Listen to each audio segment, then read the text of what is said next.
Welcome back to another Euro Fantasy video and podcast. This will be the team selection for Matchday 1, and I'll be locking in my final squad during the deadline stream on Friday the 14th of June from 6 PM UK time up until kickoff between Germany and Scotland in the Euro 2024 opener. That's going to be a great one, and I look forward to having you on board there as well. And if you want to tune in to all my live streams and videos, then smash the like button and subscribe for new. Our aim is to get this video to over 200 likes and to get to 24,000 subscribers by the end of the Euros tournament. You can follow me on Twitter and Instagram, DylanRCM, and check all the other links like my Patreon and the championships. You can get early access to my videos amongst many other perks, and join the Discord server where every single fantasy format is covered. And you can also join the Euro Fantasy League. The league code is JCRHjQ. There is an auto join link in the description below. Without further ado, let's jump straight into it. I'm quite set on getting a 4-point family and goalkeeper. It's just a question of picking the right one, and Verbruggen as well as Lunin are the two top options at that price point, as covered in the best budget players video, and also the best goalkeepers. I actually ranked the top 10 in each position in those respective videos, and also talked about players to avoid and best budget players amongst everything else you need to know for Euro Fantasy in the chip strategy guide and much more. But at the moment, I'm going for Verbruggen against Poland because he has a great record for the Netherlands. In just 7 games for the Dutch army, he has kept 5 clean sheets, only conceding 4 goals. And for Brighton, he only kept 7 clean sheets there for the Seagulls, but his national team record is very impressive to say the least. And I think 1, possibly 2 fixtures in this group are quite favourable for the Netherlands. And Verbruggen is a massive differential with roughly 4% ownership at the time of this recording. So I think it's a very underrated option. The only thing that would put me off is all the injuries that the Netherlands seem to be getting. So Frankie de Jong and Koopmeiners will miss Euro 2024 due to injuries. Koopmeiners scored that great goal against Argentina back in Qatar 2 years ago, and de Jong is one of the best midfielders in the world. So that's going to be a big shame. And Brobby was actually a big injury scare during training. He could be another one added to the injury list once this video is published. So hopefully that isn't the case. But the Netherlands, despite having some very good form in recent international friendlies, winning 3 of the last 4 by a scoreline of 4-0, all these injuries could pretty much derail their title hopes, and it could be another disappointing campaign. For the first time in the build-up to Matchday 1, I'm looking to get Trent Alexander-Arnold because reports indicate he will start in Matchday 1 against Serbia, and that is a massive boost there, and it really does cement him as a potentially great Euro Fantasy option, and you'd probably include him in the top 10 defenders. But is he going to be nailed on long term? Perhaps not. But if you're looking to use your chips early on in match days 2 and 3, a player like Trent, who has that risk, could be well worth the punt, because you know he's going to start in Matchday 1 if you believe those sources to be correct, and they are reliable sources indeed. Now, Trent has a good record for club and country. In just 25 appearances for England, he has scored 3 times, including a recent goal in a 3-0 win against Bosnia, and he has 5 assists. And for Liverpool, he got 3 goals and 9 assists, and he had a very good campaign in terms of his overall performances, particularly in the first half of the season, and he helped Liverpool win the Carabao Cup. And England have good fixtures on paper, particularly in Matchday 1 and 3. I think Denmark is quite tough in Matchday 2, but to be honest, Slovenia, one of their opponents, is in great form with 8 wins out of the last 10 games, and Serbia can always cause problems. They have some top quality players, especially in the attacking areas like Mitrovic and Vlahovic. Let's see which one starts. Perhaps both of them will, and that could cause England all sorts of problems. John Stones missed training on Wednesday morning due to illness, and they've had a few other injury concerns, especially Harry Maguire, who will miss the tournament. He would have been a starter, and England looked very shaky in recent friendlies, particularly that midfield balance didn't look quite right, and they didn't offer that protection that the defence needs, so that could be a big concern. I think Mark Gay offers the best value in this England defence, but with Trent you have the ball recovery potential as well, which he showed a few years ago back in UCL Fantasy for Liverpool, and he's got that attacking potential, particularly for assists, but he can get the odd goal here and there. But my second defender is going to be a nailed on one, I think, in my starting 11, and that is Mittelstadt. We'll see if he starts in the deadline stream on Friday, and if he's in the starting 11, he's going to be in my final team. There's no question about that. I will have contingency plans just in case, because at 4 million, yes, you do have some alternatives, but you also want to be careful because you also want some clean sheet potential, not just ball recoveries as you'll get from the likes of Kasha. You'd also like a bit of clean sheet potential and perhaps some attacking returns, which Mittelstadt can do. And for Stuttgart, he had a good season, getting 7 goals and assists combined. And for Germany, in just 3 appearances, he has 1 goal already. And I think he scored on his debut, actually. His ownership is 16%. He has Scotland and Hungary in the first 2 match days. Then it's Switzerland in match day 3. I think it's quite an evenly balanced group, but Germany are the best team on paper out of the 4. And I think 1 or 2 clean sheets is possible for the German national team. They have started to turn things around recently, but I still don't trust them fully defensively, and I wouldn't advocate a defensive double up. But the third and final defender I'm looking to go for in the starting 11 is DeMarco, and it's really that fixture match day 1 against Albania which is there to be targeted. For match day 2 and 3, I don't like Italian assets as much against Spain and Croatia, particularly in the defensive line. So DeMarco is really a match day 1 punt.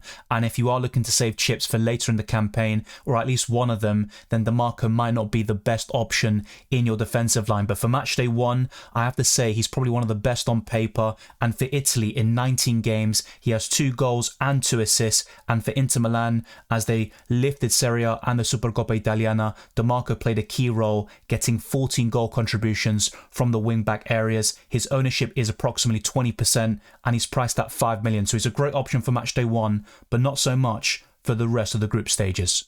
The first midfielder covered today is Leandro Trossard, and I recently had Kevin De Bruyne in a recent draft, but there's a 1.5 million difference in price tag, and that can go a long way to improving other areas in your squad. And besides, Trossard is in fine goal scoring form for both club and country, and in the last 2 friendlies for the Red Devils, he scored in both matches, including a penalty when Lukaku wasn't on the pitch. And in 34 games for Belgium, he has 9 goals and 4 assists, and for Arsenal, he got 19 goal contributions. His ownership is still 9%, and the fixtures are spectacular against Slovakia, Romania and Ukraine. You could argue that match day 3 is quite tough, but I still think Belgium can win that game quite comprehensively and score a lot of goals in the process. And Trossard has been one of the most consistent midfielders in all competitions in the last couple of months. As a substitute or whether he starts, he just makes an impact and is very efficient with the few chances he may get during a game. The second midfielder I'm going for at the moment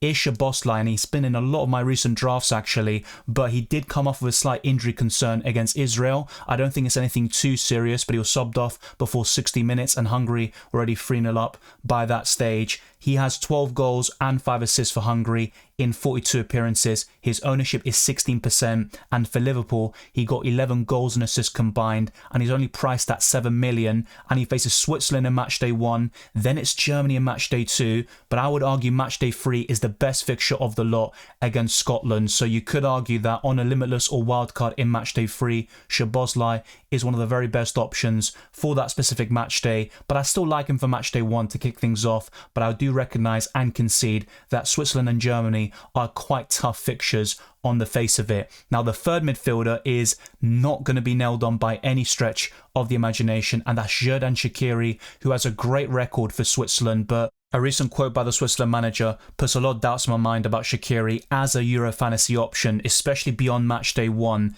And the exact quote by Murat Yakin is the following: with Shaqiri, we have to be careful. He can't play 90 minutes twice in 4 days. And the problem is, of course, in the Euros, you have matches every 3 or 4 days. So Shaqiri could be a great punt and give you some big returns in a single match day, but then give you 10 or 20 minutes in the following game. And that's not what you want to see. So Shaqiri is really a 1 match day punt, and beyond this match day you'd probably want to offload him or go to more nailed on midfielders, and that's why I might get rid of him myself. But the temptation is in the fact that he's on most set pieces, including penalties, and he's got a great record for the Switzerland national team, particularly in these big tournaments like the Euros and the World Cups. In 123 games for Switzerland, he has 31 goals and 34 assists, only 3 goals and assists combined for his club this season, but his ownership is 2%. He's priced at 6.5 million, and the first 2 match days look quite good from an offensive perspective, although Switzerland can struggle to score goals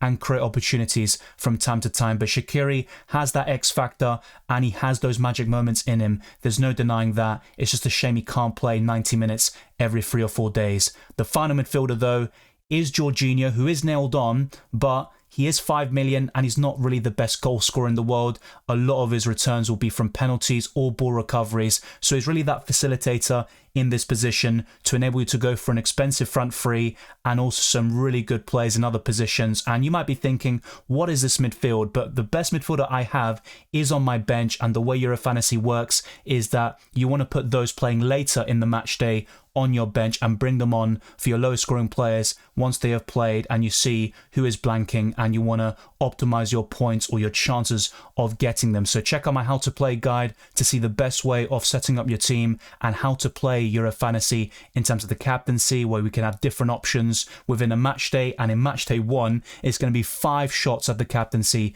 to get that spot on. But so far, it's looking good with this team. There are a few concerns beyond match day 1, particularly Trent and Shaqiri, but I'm very happy with most of these selections.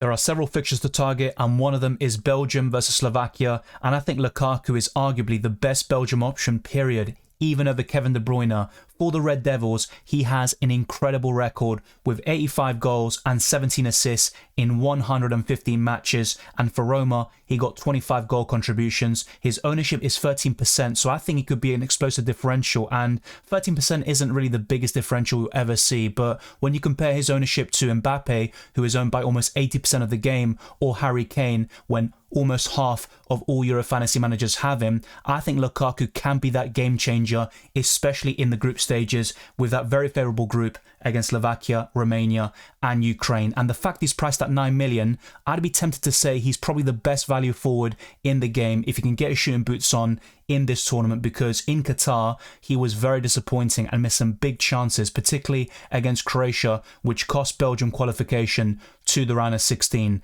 But the second forward is a template option in Harry Kane, and I think he's still a great option despite the fact that England have struggled in their recent friendlies. Only one victory out of the last 5 matches, and that came against Bosnia. They lost recently against Iceland at home, and that was a big shock. Harry Kane missed a big chance in that particular match, but against Bosnia he came on as a substitute and had 5 shots, scored a goal and played very well overall. And for England, he has 91 appearances, 63 goals and 19 assists. And for Bayern Munich, he got 56 goals and assists in his debut season in Germany. No wonder his ownership is almost 50%, and he's priced at 11 million, the joint most expensive player in the game, alongside the certain Frenchman with 77% ownership in Kylian Mbappe.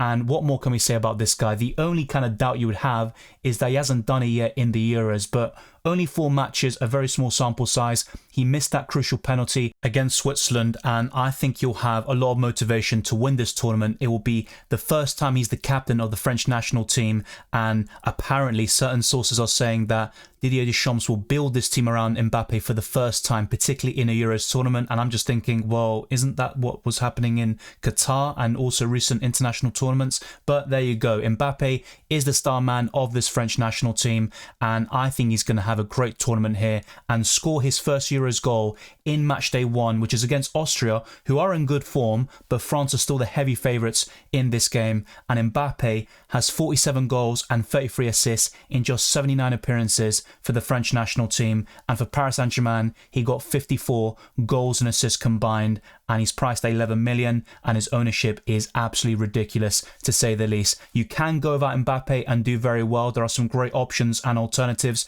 as discussed in the best forwards video and podcast. Cristiano Ronaldo is certainly one of them. You've also got cheaper options like Dovbyk and Kai Havertz, who have been scoring in recent friendlies, but I think this is the best front three in the game. There are just 4 players left to conclude this 15-man squad, and one of them is Diogo Costa, who kept a clean sheet against the Republic of Ireland in a 3-0 win for Portugal, and that was their last friendly before the Euros officially begins. And Diogo Costa has a great record for Portugal with 12 clean sheets in 22 games and 15 goals conceded. And for Porto, he kept 17 clean sheets this season and was man of the match in the Portuguese Cup final against Sporting, helping them lift that competition as well. He's priced at just 5 million and his ownership is 9%, and for me, Portugal have the best fixtures of any top nation against Czech Republic, Turkey and Georgia, and I think a defensive double up is still viable despite the fact that in recent friendlies Portugal have looked a bit shaky. So back in March they lost 2-0 to Slovenia, who to be fair are in great form, and very recently they lost 2-1 to Croatia, but they did rotate in both matches, and I think with a full strength team Portugal can go toe to toe with any team in the Euros, and they'll be one of the favourites to go very far in this competition. And that's why I still have Bruno Fernandes and 2 Portuguese players in my team. I might even go to a triple up once again. But Bruno Fernandes got an assist in that 3-0 victory against the Republic of Ireland, and his overall record for Portugal is quite impressive. In just 67 matches, he has 22 goals and 20 assists, and for Manchester United, he got 28 goal contributions, helping them lift the FA Cup. Those fixtures are incredible, as I mentioned earlier, and his ownership is 27% with a price tag of just 9 million. So he might be one of the most expensive midfielders in the game, but he's well worth it, and I think he offers better value than those around his price tag, including Jude Bellingham and Phil Foden. But let's wait and see how things pan out in the Euros tournament. I also have Theo Hernandez, who's priced at 5.5 million with an ownership of 26%. And France recently drew 0-0 to Canada, and Theo Hernandez featured in that game. In just 27 games for the French national team, he has 2 goals and 8 assists. That is a very impressive record considering he's a defender. And for AC Milan, he got 16 goals and assists combined, so he's one of the best defensive left backs in Europe. There's no doubt about that. And in match days 1 and 3, you could see France keeping a clean sheet, but in match day 2, I could see that game against the Netherlands being very high scoring, and you'd want to avoid Theo Hernandez and most of these French and Dutch defenders or goalkeepers entirely. So that could be an issue for me going into match day 2. And the 15th and final player is Wout Faes, who's priced at just 4 million, and he's set to be a nailed on starter for Belgium. So the sales dream might be over in the goalkeeper position, but the Wout Faes dream is still alive, and it's really the ball recoveries and clean sheet potential which make him a viable option. But he can get the odd assist, as he demonstrated in a recent friendly against Luxembourg, a 3-0 victory, and that's 2 assists in just 15 appearances for Belgium overall. And Wout Faes got 2 goals in 46 games for Leicester across all competitions. So that is my 15-man squad. And in terms of the captaincy, a lot of you might be thinking, yeah, let me go for Mbappe or Harry Kane, but that's not how it works in Euro Fantasy, and that's why I'm going for Mittelstadt, who plays on Friday the 14th of June. If he blanks or doesn't score that highly, I can then switch him to a captain on the 15th of June, then on the 16th, 17th, and then finally on the 18th of June, and that's where the substitutions come in, and I can bring on the likes of Diogo Costa or Bruno Fernandes off the bench. I'm going to head over to Euro Fantasy, the website, and show you how the rules work very briefly, but if you want a detailed breakdown, check out my how to play guide, and you'll have no more questions about Euro Fantasy in terms of substitutions or the captaincy whatsoever. But let's now head over to that website and put things into context. No matter what you do, make sure you captain a player playing on the 14th of June. If you have no Scotland or Germany players, then fair enough. But if you do have a German, just captain that player, and you can switch to captaincy later in the match day. And we have 5 different days within match day 1, and that means you have 5 shots at getting the captaincy spot on. So on the 14th, I got Mittelstadt. If he doesn't work out, I can then switch to one of Jorginho, DeMarco, Szoboszlai, or Shaqiri. And I'm actually tempted to go for DeMarco in this instance. If he also fails or doesn't score that highly, and I want more from my captain, I can then switch to captaincy to a Harry Kane on the 16th. And then on the 17th, I've got some great options, but I'd most likely go for either Lukaku or Kylian Mbappe. And on the 18th, I've got Bruno Fernandes as my final captaincy option, and surely I'd get one of them right. But looking back on UCL Fantasy, the worst captaincy I got was actually in match day 7 when we had so many shots at the captaincy. I believe it was 4, and yet it still didn't pay off for me. So it can seem like you are destined to succeed, but that's not necessarily the case. And sometimes having fewer captaincy chances is actually better. But that's kind of speaking from personal experience, and a lot of you might disagree, and that's completely fair enough. But that is my captaincy plan. Make sure to captain a player on each day. If you're happy with a captaincy score, then don't change it, of course. And in terms of what score would I need from my captain to kind of stick with it, I think I'd be very happy with 8 or 9, to be honest. But as you progress into the competition and get deeper into the round of 16, the quarterfinals and the semi-finals, that's where you'd probably stick with just 6 or 7 points, because after that it can be very tough to get double-digit hauls, and a lot of them will come in the group stages, which feeds into my chip strategy of using both of them in match days 2 and 3. But as I mentioned in my chip strategy guide, I'm very open to saving the wildcard for match day 5 and just using the limitless in either match day 2 or 3. But that concludes this video and podcast. Thank you very much for watching or listening on these audio platforms like Spotify. It's much appreciated. If you enjoyed it or found it useful, then be sure to smash the like button and subscribe for new on YouTube. Our aim is to get this video to the 200 likes and to keep on pushing towards 24,000 subscribers and reach new objectives going into next season. You can also follow me on Twitter and Instagram, DylanRCM, and check all the other links in the description below for my Patreon, the Championships Discord server, Euro Fantasy League, Draft Town, and also Spotify. Follow me on that platform, leave a 5-star review. It goes a long way to supporting the channel. If you want to see an updated predicted lineups, then let's get this video to the 400 likes. And if that's the case, I'll be very open to making an updated predicted lineups video and podcast, since the reception for the first one was so great. And there are a lot of changes from just a few days ago, especially due to injuries and illnesses. But a lot could change in the next couple of days. And honestly, getting the lineup spot on for 24 teams is a big task, but I'd be aiming to do that if you lot want to see more content such as that updated predicted lineups video and podcast. Take care, enjoy the football. I wish you all the best of luck for match day 1 and the rest of the tournament, and I'll see you next time.